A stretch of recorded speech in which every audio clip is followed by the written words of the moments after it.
ஆண்டவராகிய இயேசு கிறிஸ்துவின் நாமத்தினாலே உங்கள் யாவரையும் திரும்பவும் இந்த யூடியூப் சேனல் மூலமாக சந்திப்பதிலே நான் மகிழ்ச்சி அடைகிறேன். உங்கள் யாவரையும் நான் வாழ்த்துகிறேன். கடந்த மாதம் இதே சேனல் மூலமாக கெஞ்சி ஜெபிப்போம் அப்படிங்கிற ஒரு தலைப்பில் ஒரு சின்ன தியானத்தை நான் உங்களுக்கு வெளியிட்டேன். கர்த்தருடைய கிருபையினால ஒரு 250 பேருக்கும் அதிகமான பேர் அந்த செய்தியை பார்த்துருக்கீங்க. அது உங்களுக்கு ஆசீர்வாதமாக இருந்திருக்கும் என்று நம்புகிறேன். இந்த வருடத்தின் கடைசி மாதத்துக்கு கர்த்தருடைய கிருபையினாலே நாம் கடந்து வந்து விட்டோம். 2025 இப்பொழுதுதான் தொடங்கியது போல இருந்தது.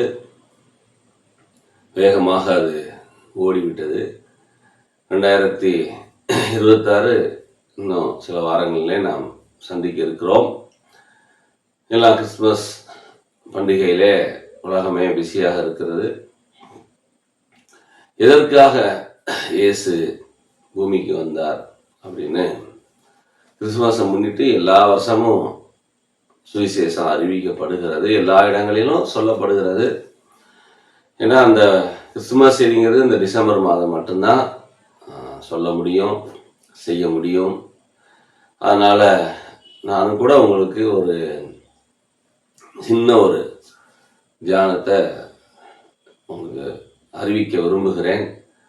இயேசு எதற்காக பிறந்தார், கிறிஸ்துமஸ் எதற்காக அப்படின்னு சொல்லி யோவான் எழுதின சுவிசேஷம் 10ஆம் அதிகாரம் 10ஆம் வசனத்தில் இயேசு சொன்னார், திருடன் திருடவும் கொல்லவும் அழிக்கவும் வருகிறானே அன்றி வேறொன்றுக்கும் வரான்.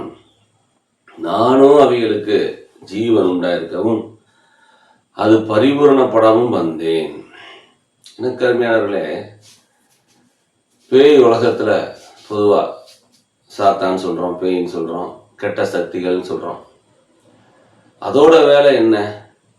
மனுஷனை எப்படியாச்சும் கெட்ட வழியில் நடத்தி அவனை அழிக்கணும், முடிவில் அவனை கொல்லணும். இன்னும் பைபிள் படி பார்த்தீங்கன்னா ஒரு மனுஷனை சாகுற வரைக்கும் மனம் திரும்ப விடாமல் தடுத்து அவனை பாதாளத்துக்கு நரகத்துக்கு கொண்டுட்டு போகணும் அப்படிங்கிறது தான் இந்த அசுத்த ஆவிகளுடைய வேலை. அது ஒன்று மட்டும்தான் நைட்டும் பகலும் சாத்தானும் அவனுடைய சேனைகளும் செய்கிற வேலை. பேதுரு கூட சொன்னார், உங்கள் எதிராளியாகிய பிசாசு எவனை விழுங்கலாமோ என்று கத்திக்கிற சிங்கம் போல என்ன செய்கிறான், வகை தேடி சுற்றி திரிகிறான், யாரடா விழுங்குவோம் அப்படின்னு.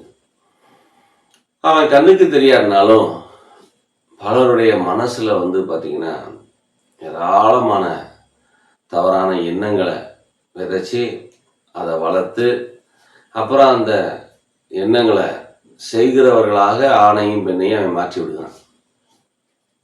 அவங்க வாழ்க்கை முழுக்க இஷ்டம் போல எல்லா தப்பும் பண்ணிக்கிட்டே இருப்பாங்க. இயேசு இதுக்காக வந்தேன்னு சொல்றாருன்னா, நான் அப்படி கெட்டுப்போன மனிதர்களை, மனுஷிகளை நல்ல வழிக்கு கொண்டு வர, அவங்களுக்கு நல்ல புத்தியை கொடுக்கறதுக்கு நான் வந்தேன் அப்படின்னு இங்க சொல்றாரு. அதாவது பாவம் அப்படின்னா என்ன சும்மா பாவம் பாவம் சொல்றீங்க அப்படின்னு சொல்லி கேட்பாங்க. இப்போ நான் எப்பயுமே ஒன்று சொல்வேன், நாய் குலைக்கிறதுனால அது நாயா அல்லது நாயா பிறந்ததுனால அது குறைக்குதா அப்படின்னு சொல்லி பார்த்தீங்கன்னா, நாயா பிறந்ததுனால தான் அது குலைக்குது. இது மாதிரி இந்த உலகத்தில் பிறந்த எல்லாருமே பிறந்து வளர்ந்ததுக்கு அப்புறம் யாரும் பாவி, கெட்டவங்க, தப்பு செய்கிறவங்க அப்படின்னு மாறல. பிறக்கும் போதே பாவியாகவே, தப்பு செய்கிற குணம் உள்ளவர்களாகவே, துர்க்குணம் உள்ளவர்களாகவே பிறக்கிறாங்க. அது நம்ம பிறப்பே பாவ பிறப்பு தான். நான் பிறந்ததுலேருந்து ஒரு தப்பும் செய்யலைன்னு இந்த உலகத்தில் இருக்க யாரும் சொல்ல முடியாது. எல்லாருமே ஏதாவது ஒரு தவறு செஞ்சுருப்பாங்க. அவங்க மனசில் தவறு செஞ்சவங்களாக தான் இருப்பாங்க. 51ஆம் சங்கீதத்தில் தாவீது சொன்னபடி, நான் பாவத்தில் தான் உருவானேன், என் தாய் என்னை பாவத்தில் தான் கற்பந்தரித்தாள். அதை விட என்ன எனக்கு பிடிச்சது, கருவா உருவாகும் போதே துர்க்குணத்தில் தான் உருவானேன்றது. இன்னைக்கு உலகத்தில் நடக்கிற இத்தனை கொலை, கொள்ளை, கற்பழிப்பு, மனுஷனுக்கு மனுஷன் செய்கிற கொடுமைகள் எல்லாம் அவனுக்கு உள்ள இருக்க அந்த குணத்தினால வர்றதுதான். கெட்டு போன ஒரு மனித சமுதாயம் தான் நம்ம. பிறக்கும் போதே கெட்டு போகிற கெட்ட குணம் உள்ளவர்களாக பிறக்கிறோம். அப்போ நம்மளை திருத்துவதற்கு ஒருத்தர் வேணும். இப்போ நானே என்னை திருத்திக்கிற முடியாது. உலகத்தில் யாருமே தான் சொந்த முயற்சியில் 100க்கு 100 கடவுளுக்கு பிரியமானவங்களாக மாற முடியாது. 1-2 நல்ல குணம் இருக்கலாம், பழக்கத்தை வச்சு, முயற்சியை வச்சு, பெற்றோர் மூலம், நண்பர்கள் மூலம். ஆனால் நம்மை படைத்த தெய்வத்துக்கு முன்னால் நம்ம அவருக்கு ஏற்ற மாதிரி ஒரு பக்தியுள்ள வாழ்க்கை வாழணும் அப்படின்னா தெய்வமே நமக்காக மனுஷனாக வந்து உதவி செஞ்சாதான் முடியும். அதனால தான் இயேசு இங்கே சொல்கிறாரு, நான் ஏன் இந்த பூமிக்கு மனுஷனாக வந்தேன், நானும் அவைகளுக்கு ஜீவன் உண்டாயிருக்கவும் அந்த ஜீவன் பரிபூர்ணப்படவும் வந்தேன் அப்படின்னு சொல்கிறார். சரி, அது என்ன ஜீவன், அது என்ன பரிபூர்ண ஜீவன் அப்படின்னு நீங்கள் யோசிச்சு பார்த்தீங்கன்னா, வட இந்தியாவில் வந்து ஒரு ஐயா பக்கவாதத்தில் ஒரு கை கால் விளங்காதவரா, செயல்படாதவரா வீட்டில் படுத்திருக்காரு. அப்போ எல்லாரும் ஒரு நாள் அவரை வீட்டில் விட்டுட்டு வேலையாக போயிடுறாங்க. அப்போ படுத்திருக்கும்போது அவர் வீட்டுக்குள்ள ஒரு பாம்பு வருது. அப்போ அவர் பார்க்குறாரு. அவருக்கு தெரியும் இது பாம்பு, இது நம்மளை கடிச்சா இறந்து போயிடுவோம் அப்படின்னு அவருக்கு நல்லா தெரியுது. ஆனால் அவருக்குள்ள உயிர் இருக்குது உடம்புல. ஆனால் ஒரு கையும் காலும் வராதனால அவரால் என்ன செய்ய முடியலன்னா எந்திரிச்சு அந்த பாம்பை அடிக்க முடியல. அவர் பயந்த மாதிரியே அது அவரை கடிச்சு அவர் வந்து இறந்து போகிறார். இதுதான் வந்து ஜீவனுக்கும் பரிபூர்ண ஜீவனுக்கும் உள்ள வித்தியாசம். இப்போ ஜீவன் வந்து எல்லா மனுஷனுக்குமே இருக்கு. அதாவது இது தப்பு, இது வந்து பாவம், இந்த வழி சரியில்லை, இந்த வழியில் போனால் நமக்கு வந்து முடிவு நல்லா இருக்காது, நல்ல மனுஷனாக வாழணும், அப்படி இப்படின்னு பல நல்ல விஷயங்கள் வந்து மனுஷன் சிந்திக்கிறான். ஆனால் அவனால் வந்து என்ன செய்ய முடியலன்னா அப்படி இருக்க முடியல, ஒரு உத்தமனாக வாழ முடியல, ஒரு உத்தமியாக வாழ முடியல. ஜீவன் இருக்கு, எது நல்லது எது கெட்டதுன்னு சிந்திக்கிறது இருக்கு. ஆனால் அதை செயல்படுத்துறதுக்கு, அந்த தவறுகளை ஜெயிக்கிறதுக்கு, கெட்ட குணங்களை ஜெயிக்கிறதுக்கு, கெட்ட புத்தியை ஜெயிக்கிறதுக்கு அவனால் முடியல. எல்லா மனுஷனும் பாருங்க இதை தோற்று தான் போயிருப்பாங்க. அதுக்கு தான் இயேசு வந்தார். நான் உனக்கு உதவி செய்கிறேன். இப்போ அந்த ஐயாவுக்கு வந்து பார்த்தீங்கன்னா அது பாம்புன்னு தெரிஞ்சும், அது கடிச்சா இறந்துருவோன்னு தெரிஞ்சும் அவரால் அடிக்க முடியல. அவருக்கு அது பாம்புன்னு தெரிஞ்சு, அது கடிச்சா இறந்துருவோன்னு தெரிஞ்சு அவர் வந்து கூப்பிட்டு பார்க்குற பக்கத்தில் அவருக்குள்ள என்ன இருக்குன்னா ஜீவன் இருக்கு, இருந்திருக்கு. அதாவது இது என்ன அது என்ன அப்படின்னு அவர் தெரிஞ்சிருக்கு. ஆனால் பரிபூர்ண ஜீவன்கிறது அவர் எந்திரிச்சு அந்த பாம்பை அடித்து அவர் வந்து அந்த பாம்பை கொண்டிருக்கணும். அவருக்கு அந்த தெம்பு இல்லை, உடம்பு சரியில்லாதனால, அவருக்குள்ள அந்த பரிபூர்ண ஜீவன் இல்லாதனால அவர் அந்த பாம்பால் அவர் கடிக்கப்படுறார். இது மாதிரி தான் காலங்காலமாக மனுஷன் வந்து பார்த்திங்கன்னா ஜீவன் இல்லாமல் இருந்தான். ஆத்மாவில், ஆவியில். உடம்பு வெளியே நல்லா இருக்கும், உலகம் முழுக்க அதான், நல்லா உடம்பு இருக்கும், படிப்பு இருக்கும், வசதி இருக்கும், சம்பாத்தியம் இருக்கும், எல்லாமே இருக்கும். ஆனால் உள்ளே இருக்க அந்த ஆத்மா வந்து பார்த்திங்கன்னா செத்து போய் தான் இருக்கும். பாவம் செய்கிற ஆத்மா வந்து சாகுது. எபேசியர் 2ஆம் அதிகாரம் 1 வசனத்தில் பவுல் சொன்னார், அக்கிரமங்களினாலும் பாவங்களினாலும் மரித்தவர்களாயிருந்த உங்களை இயேசு உயிர்ப்பித்தார். அப்போ அக்கிரமம், பாவம் வந்து அது செய்கிற மனுஷனுடைய ஆத்மாவை என்ன செஞ்சிருது? சாகடிச்சிருது. அங்கே உயிர் இல்லை, அங்கே வந்து ஜீவன் இல்லை, அங்கே உயிர் இல்லை. அப்போ ஒவ்வொரு ஆத்மாவுக்குள்ளேயும் ஜீவனை கொடுக்குற ஆண்டவராகிய இயேசு கிறிஸ்து வரும்போது தான் அந்த ஆத்மாவோட அந்த ஆவியில் என்ன வருதுன்னா, முதல்ல உயிரே வருது, ஜீவனே வருது. ஒரு மனுஷனுக்குள்ள, ஒரு மனுஷிக்குள்ள என்னைக்கு கர்த்தராகிய இயேசு கிறிஸ்து அவங்க மனப்பூர்வமாக விரும்பி, ஏசப்பா என் பாவங்களை மன்னிச்சு என்னை ஏற்றுக்கோங்கன்னு அவங்களா விரும்பி புரிஞ்சு சொல்கிறாங்களோ, அன்னைக்கு தான் அவங்களுக்குள்ள ஜீவனே வரும். அது வரைக்கும் அவங்க ஆத்மா வந்து செத்ததாக தான் இருக்கும், அவங்க ஆவி செத்து போய் தான் இருக்கும். இது வந்து எல்லாருக்கும் பொருந்தும். எத்தனையோ வருஷம் நீங்கள் சர்ச்சுக்கு போயும், கிறிஸ்துமஸ் கொண்டாடியும், புது வருஷம் கொண்டாடியும், நீங்களும் மனம் திரும்பலை, ஆண்டவர்கிட்ட அவங்களுடைய தவறுகளுக்காக வருந்தி இனிமேல் நான் உமக்காக வாழுவேன் அப்படின்னு தீர்மானம் எடுக்கலைன்னா உங்கள் ஆத்மாவும் செத்து போய் தான் இருக்குது, அதுக்குள்ளே ஜீவன் இல்லை. நீங்கள் கிறிஸ்தவ குடும்பத்தில் பிறந்ததுனால ஒருவேளை கிறிஸ்துமஸ் கொண்டாடலாம். தலைமுறையாக நீங்கள் ஒரு கிறிஸ்தவ குடும்பத்தில் பிறந்து வளர்ந்துருந்தால் அவங்களுக்கு அது ஒரு பண்டிகையாக இருக்கும். ஆனால் கிறிஸ்துமஸ் பாடலே பிறந்து பார்த்தீங்கன்னா, இயேசு பிறந்தார் உள்ளமதில் இதை எங்கும் சாற்றிடுவோம், உள்ளத்தில் பிறக்கிறதா கிறிஸ்துமஸ். அப்போ நம்முடைய ஆத்மாவில், நம்முடைய ஆவியில் என்னைக்கு ஆண்டவராகிய இயேசு கிறிஸ்து வந்து தங்குறாரோ, வாசம் பண்ணுறாரோ, அன்னைக்கு தான் உள்ள என்ன வருது? ஜீவனே வருது.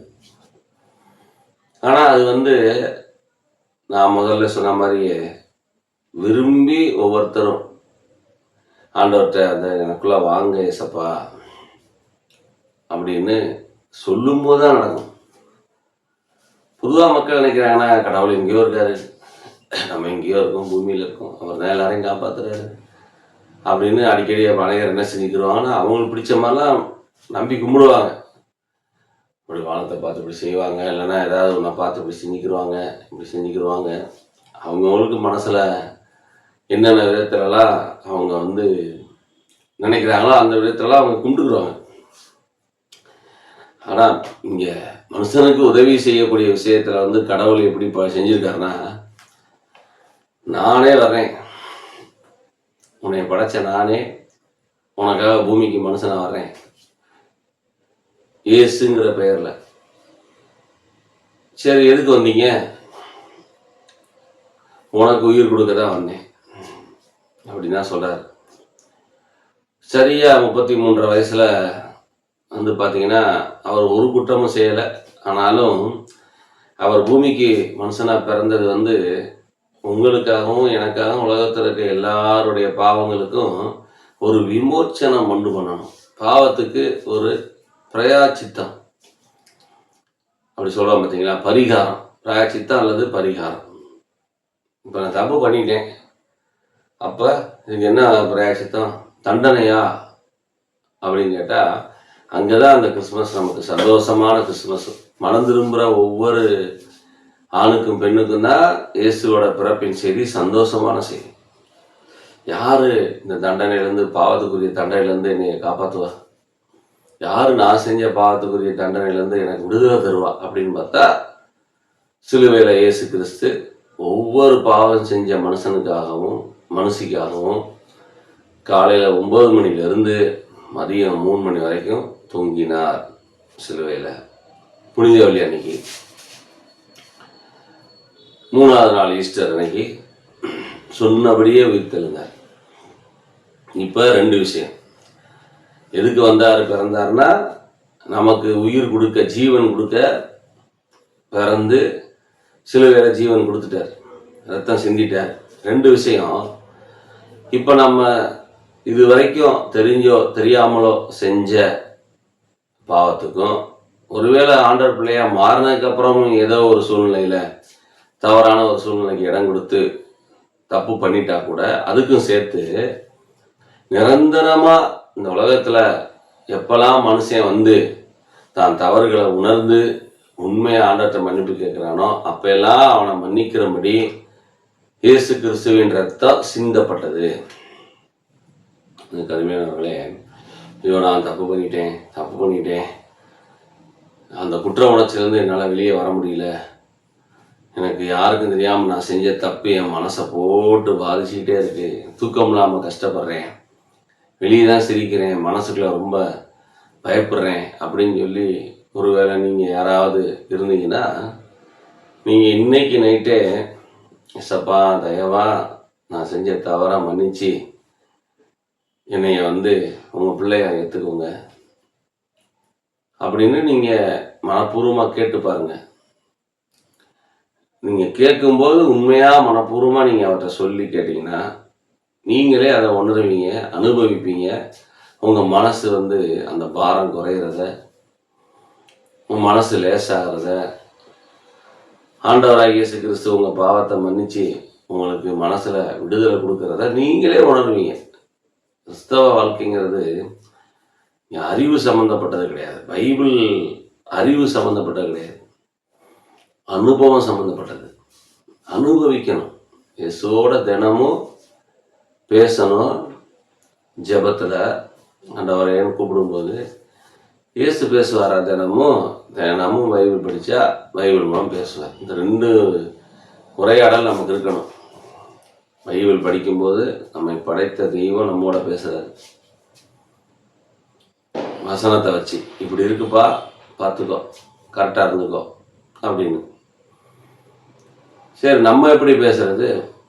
நம்ம இருந்த இடத்துலேருந்தே மனசுக்குள்ள அவர்கிட்ட கண்ணை மூடி நினச்சிக்கலாம், பேசிக்கலாம். அவர் அதை பார்த்துட்டு தான் இருக்காரு, கேட்குறாரு. இன்னமும் இந்த பழைய ஏற்பாட்டை கூட ஒரு கோயிலில் இருந்தார்,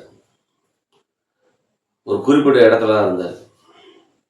அங்கே போய் கும்பிடுங்கன்னு சொல்லிட்டார் எல்லாருக்கும். ஆனால் புதிய ஏற்பாட்டில் பார்த்தீங்கன்னா எப்படி கொண்டு வந்துட்டாருன்னா, நான் மனுஷன் கட்டின கட்டடத்துலலாம் கிடையாது, கோயிலெல்லாம் கிடையாதுப்பா, யார் மனப்பூர்வமாக உண்மையாக மன விருப்பத்தோடு அவரை கும்பிட்றாங்களோ அவங்க மனசுக்குள்ளேயே நான் தங்குறேன். அதாவது என்னை நம்புகிறவங்க கும்பிட்றவங்களுடைய மனசு தான் நான் தங்குற கோயில், அவங்க உடம்புக்குள்ளே தான் நான் இருக்கேன் அப்படின்னே சொல்லிட்டார். இது புதிய ஏற்பாட்டில் பெரிய சந்தோஷம். அதான் கடவுள் வெளியே இருக்காரா அப்படின்னு சொல்லி பார்த்தீங்கன்னா நமக்குள்ளதான் இருக்க விரும்புகிறார். வெளியே இல்லையா, வெளியே இருக்கார். அவர் தான் அண்ட சராசரங்களையும் பாதுகாக்கிறாரு, காப்பாற்றிட்டு வர்றாரு. ஆனாலும் நம்பிக்கையின் அடிப்படையில் பைபிளில் அது விசுவாசம் அப்படின்னு சொல்கிறாங்க. அந்த விசுவாசத்தின் அடிப்படையில் பார்த்தீங்கன்னா நமக்குள்ள அவர் தங்கி தினமும் நம்ம கூட இந்த வசனம் படிக்கும்போது பேசுவார். நம்ம அவர்கிட்ட பேசலாம். தேவைப்பட்டால் உங்களுக்கு புதிய ஏற்பாட்டில் பல அப்போஸ்தலர்கள் இருக்காங்க, ஆண்டவரை நேராக பார்த்தவங்க இருக்காங்க. தரிசனங்கள் மூலம், சொப்பனங்கள் மூலம் உங்களுக்கு ஆண்டவர் தன்னை காட்டவும் முடியும். அது நம்ம அவரை தேடுறதை பொறுத்து இருக்கு, ஆண்டவரை பார்க்கணுங்கிற விருப்பத்தை பொறுத்து இருக்கு.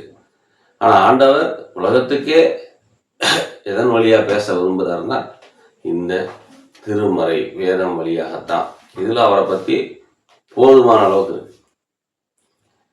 அது நமக்கு போதும். இதன் அடிப்படையில் நம்ம ஏசப்பாவை தெரிஞ்சுக்கிட்டா அவர் மிகவும் சந்தோஷப்படுவார். அப்போ நானும் அவைகளுக்கு ஜீவன் உண்டாயிருக்கவும் அந்த ஜீவன் பரிபூர்ணப்படவும் வந்தேன்.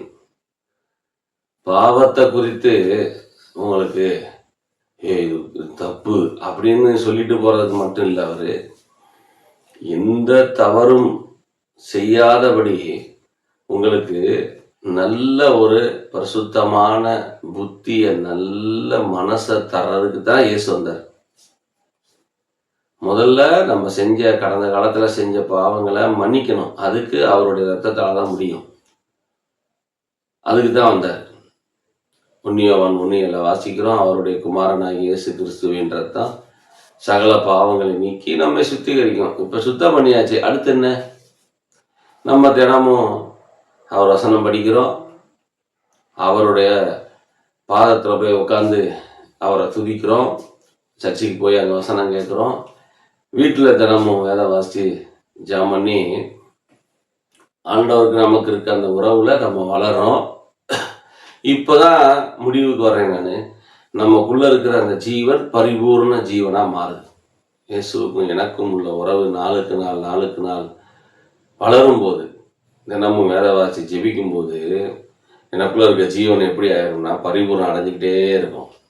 நான் இந்த உலகத்தில் உயிரோடு இருக்க வரைக்கும், இந்த கூட்டுக்குள்ள என் ஆவி இருக்க வரைக்கும், 30 வருஷமோ 40 வருஷமோ 70 வருஷமோ 80 வருஷமோ எனக்குள்ள இயேசு என்ன செஞ்சுட்டே இருக்காரா? நம்மளை பரிபூரணப்படுத்திக்கிட்டே இருப்பார்.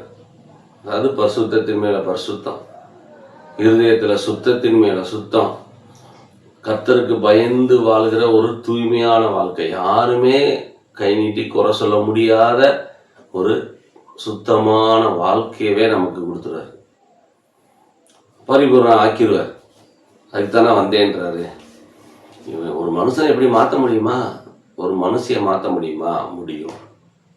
இயேசுவால மட்டும் முடியும். பரிசுத்த ஆவியானவரால மட்டும்தான் முடியும். அதனால அவர் முதலாவது நமக்குள்ள வரணும். அப்பதான் ஜீவனே வரும். இல்லைன்னா அது வரைக்கும் நம்ம உயிர் செத்ததாக தான் இருக்கும்.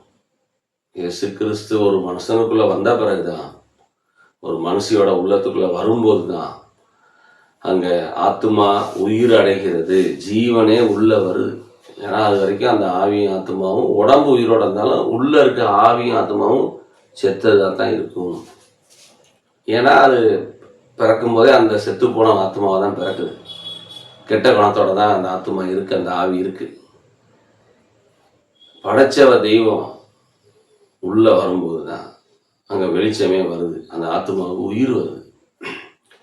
அது மறுபடியும் சொல்றேன், யார் விரும்பி மனப்பூர்வமா எசப்பா கிட்ட உதவி கேட்குறாங்களோ அவங்களுக்கு தான் இந்த ஜீவன் கிடைக்கும்.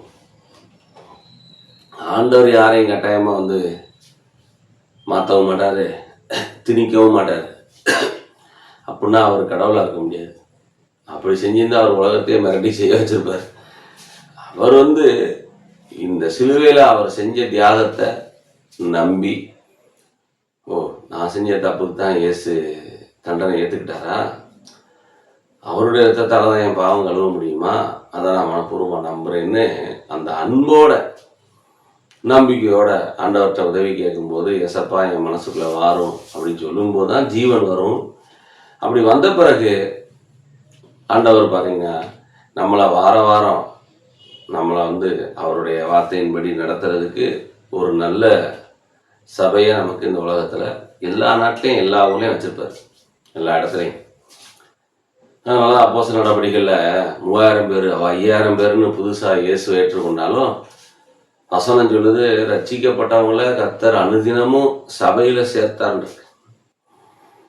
நம்ம ஆண்டவர்கிட்ட போற வரைக்கும் நம்மளை நல்ல வழியில நடத்துறதுக்கு, நம்மளை நல்லது கெட்டதுல கூட இருந்து தைரியப்படுத்துறதுக்கு நமக்கு ஒரு மேய்ப்பர் சபை அவசியம்.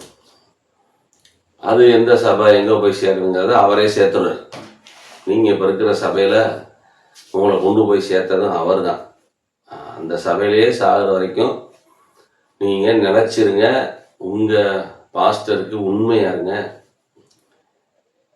ஆண்டவர் அதில் வந்து உங்களுக்கு நன்மை வச்சிருப்பார். நீங்கள் அப்படி இருந்தீங்கன்னா நீங்கள் ஆண்டவரின் அன்பை அறியாதவங்களை அவருடைய அன்பை சொல்றதுக்கு உங்கள் வாழ்க்கையின் மூலம் முயற்சி பண்ணுங்க.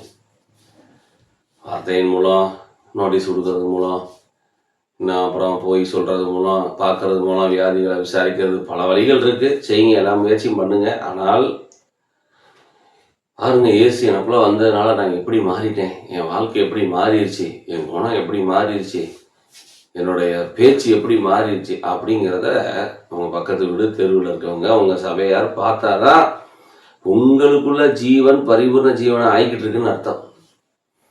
இல்லை இத்தனை வருஷம் சர்ச்சைக்கு போய் புத்தி மாறலை, குணம் மாறலை, எந்த முன்னேற்றம் இல்லை, தெய்வம் தான் மாறி இருக்கு அப்படின்னு நீங்கள் பேர் வாங்கியிருந்தா உங்களுக்குள்ளே பரிபூர்ண ஜீவன் இல்லைன்னு அர்த்தம். அதனால் முதல்ல மனம் திரும்ப வேண்டியது நீங்களும் நானும் தான்.